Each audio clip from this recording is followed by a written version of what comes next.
Dear listeners, like there is a particular kind of exhaustion that comes not from working too hard, but from working in the wrong direction.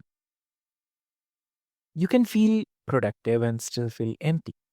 You can be achieving and still be adrift, fat, resentless. And that gap between who you are and what you do every day, it doesn't just drain your energy, it drains your sense of meaning. And for so many of us, that misalignment shows up as burnout, as anxiety, as a quiet sense that something fundamental is missing. So today, we are going to talk what happens when you stop running from that feeling and start listening to it. Yeah, you heard that correct.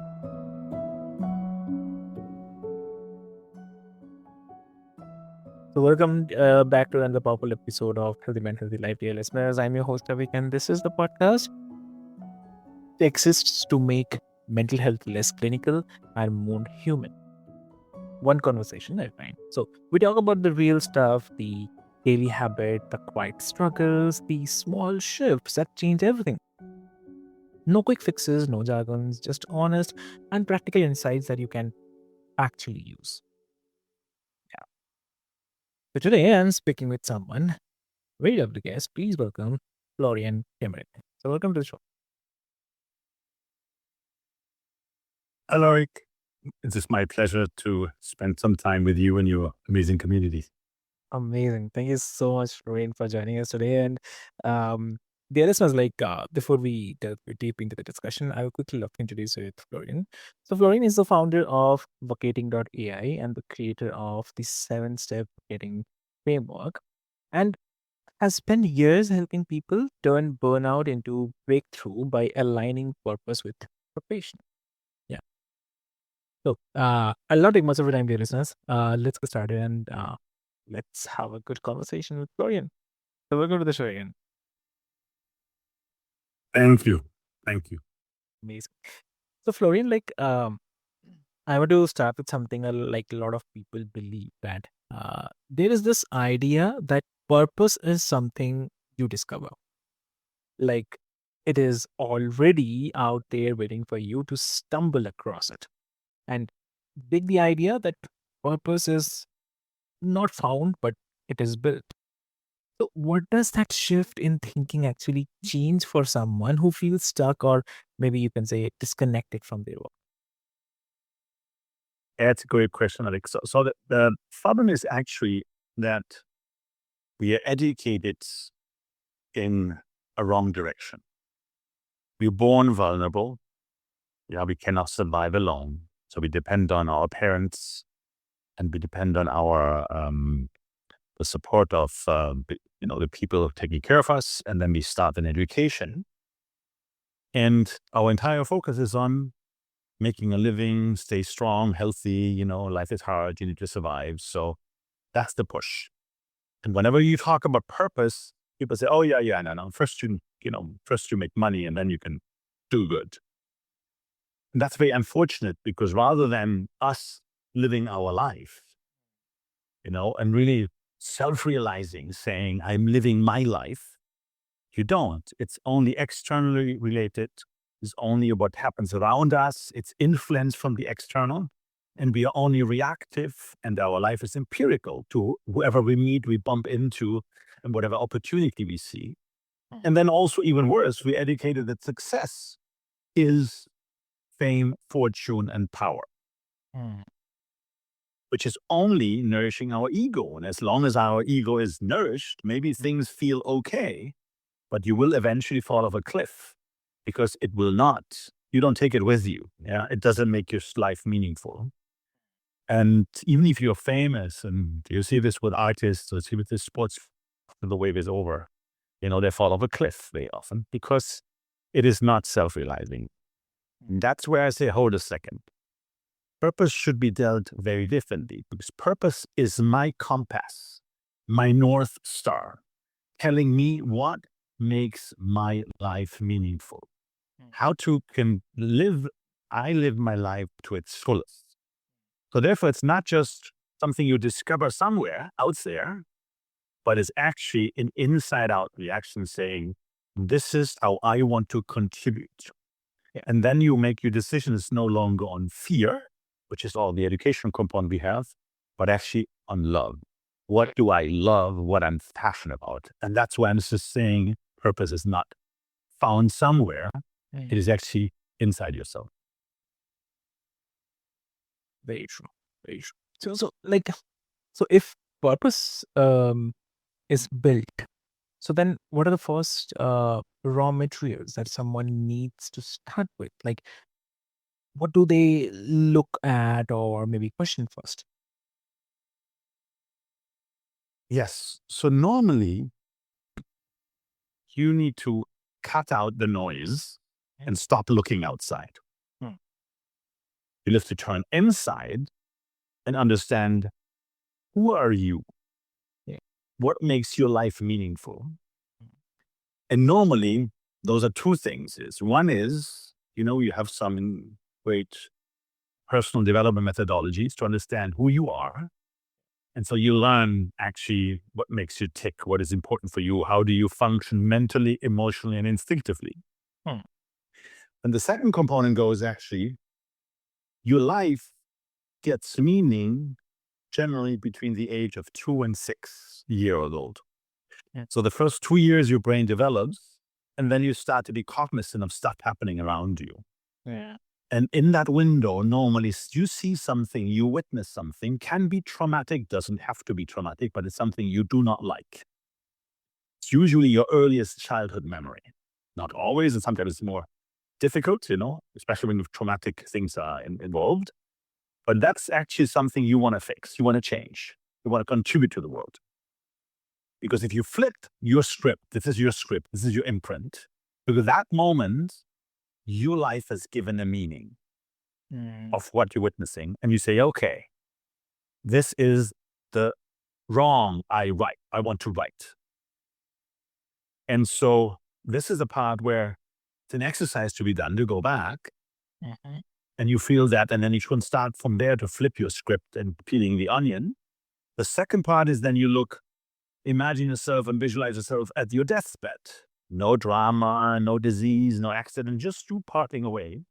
What are the things you would like to have lived and loved and contributed to say, okay, my life was meaningful? Because nearly every person who parts away, is regretting having spent too much in the hamster wheel, and not living loved and lived enough because the system is set up wrongfully. But that's the second exercise I do. And then you bring it today in the world where you are today. Yeah, you understand your imprint, which is your driving force, and you can flip it. You understand what are the things which you really care about. And then you look at it, okay, what are my assets? What am my skill set? So it's a little bit, you create your ikigai, of the things you're good at, you're passionate about, the world's needed, and you can be paid for. So those are the things. And then you have actually an understanding, okay, I should take this and put it in the center of my decision-making process going forward. Yeah, so it's my North Star and the guide, which I decide for me to actually live my life. Exactly. So, that's amazing. I mean, I think that's such a relief for people to hear because, uh, you do not have to wait for some lightning bolt moment, and you can start building with what is already in front of you, even if it's messy or something. So, Correct. and also you also talk about stress not as the enemy but as a messenger. Like that is a really different framing than what most of us are taught. Like in everyday life, when someone is feeling overwhelmed or anxious, how do they start to see stress differently? Like, what does it look like to treat it as information rather than something to just push through or avoid? It's a good question. The problem comes from if you ended up somewhere which wasn't really your decision, but it just happened to be there.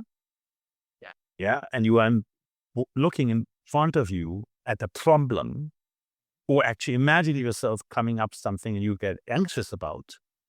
That is very unhealthy. Normally you have the fight, flight, or freeze reaction if it's really difficult. Yeah, or you can have a burnout because you end stuck into something which you actually didn't want to do. And that is because the big difference is self-inflicted stress. Because you decided to do something to take a risk is actually the opposite. It's healthy. Adrenaline goes up, endorphin go up, because it's you. It's like when you do sports, you want to do something, or you say, this is my plan and I want to live my life that way. It might be still stressful and life is hard and life is unforeseen and things will happen, to you. But then it's very different. Because if it is you and it's your decision and it's hard, it's actually something you look very differently and you can deal with differently rather than being stuck because something has happened around you. Yeah. And you're stuck and you don't want to be in that situation. And there's a big difference for self-inflicted stress, which is positive, than just external stress, stressing you out. Got it, exactly. But that's also why I'm saying the important part is you only grow outside of your comfort zone. And that's when you put yourself to stress because you decide to do so, which is actually not unhealthy. It's like being in the green anxiety zone of doing in sports and performing. That's the part where you want to be because you go out there and you take a risk and that's where you grow. And the stress is actually healthy to you. Yeah. Exactly. Yeah.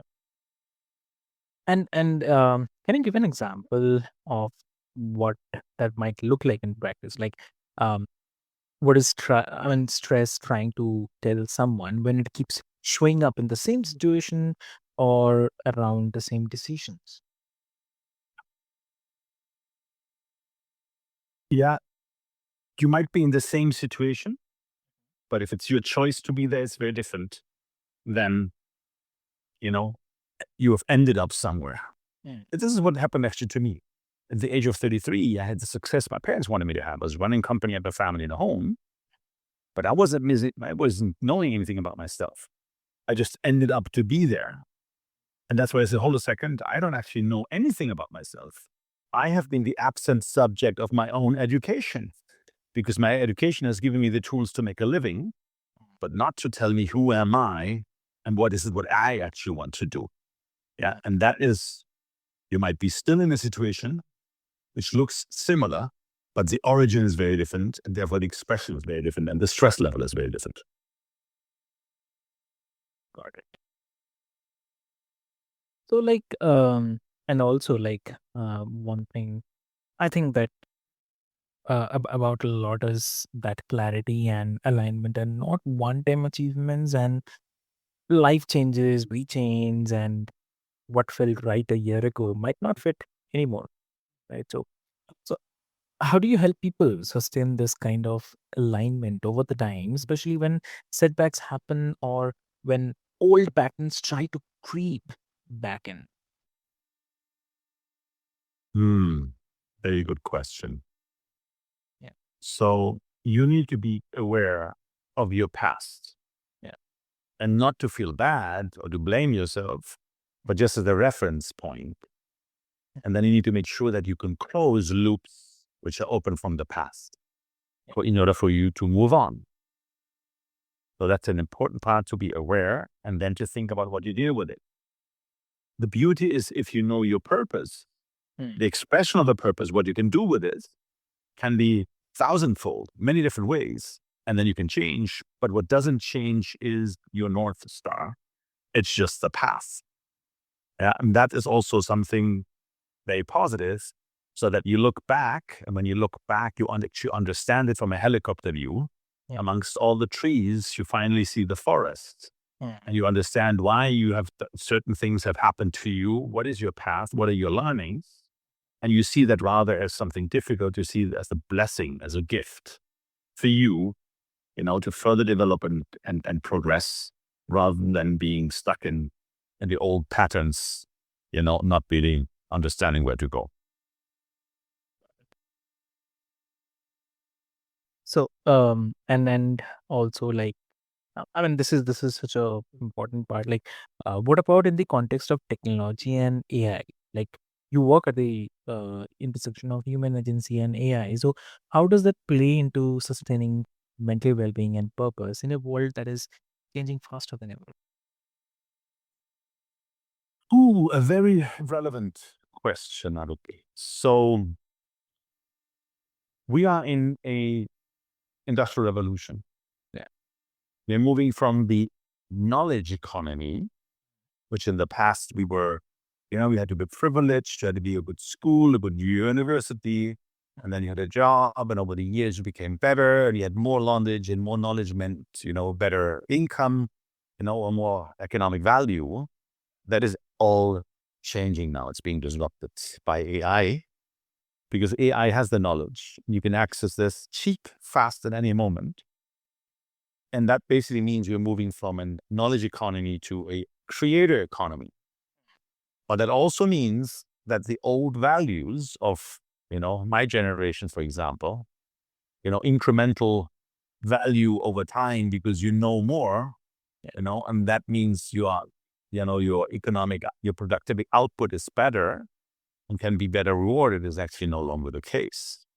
And that disrupts big time actually for young people out of university, for example. The entry-level jobs are fading away. Yes. And it's not that a person is unemployed, it's actually unpositioned.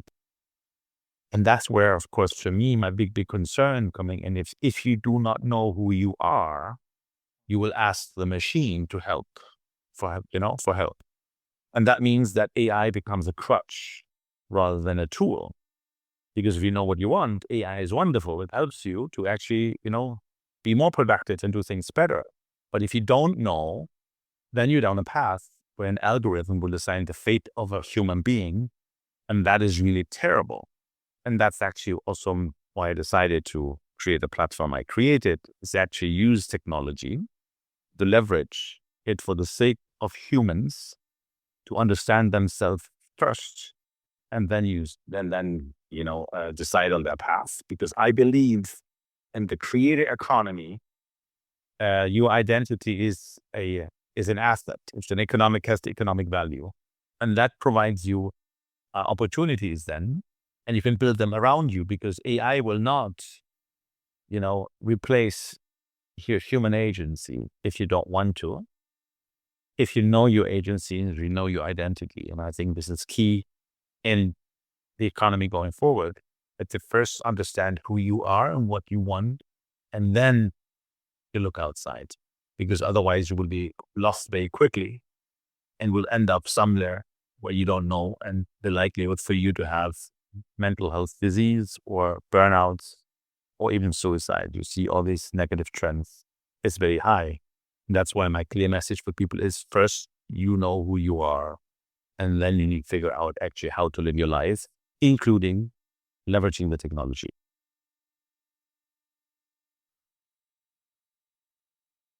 So, if you have to give one advice to the listeners today, what that would be? Don't act opportunistically anymore. Decide what you want to do, how you want to make a difference in the world. And then you figure out actually how to get there, because you will be on your zone. You will not work a day in your life because you're up to something which you really care for, and your life becomes really meaningful. And in the new economy, you are much better off using the technology for you to get what you want rather than being exposed to technology telling you what to do. No. And if listeners are to connect with you, how they connect? So if you want to know a little bit more about my methodology and, how to align purpose with your profession, then you can do that at a site called, it's on-vocation.com. Okay. That's a little literature in these things. If you want to test out a platform where you get an AI coach for you Mhm. to learn what you want and figure that out, and that's vocating.ai. Vocating.ai. That's amazing. So, dear listeners, what I'll do is I'll put all the links, details, everything into the show notes for easy reference so that you can easily reach out. And I have to say here that um, purpose is not a kind of destination. It is something that you build day by day by choosing to uh, live closer to who you are, right? So that is much important. And I have to say thank you so much, Florian, for this conversation, for sharing your perspective. It is really, really helpful for people. And uh, dear listeners, this has been Healthy Man, Healthy Life. And thank you so much for being here today, for listening, for caring enough about your mental health to show up for the conversations like this one. And um, I'd say if something in your in today's episode resonated with you, I hope you carry it with you, not as pressure, but as permission to pause, to question, to build something that is more aligned. So I just say, take care of yourselves, and I'll see you in the next one. Thank you so much.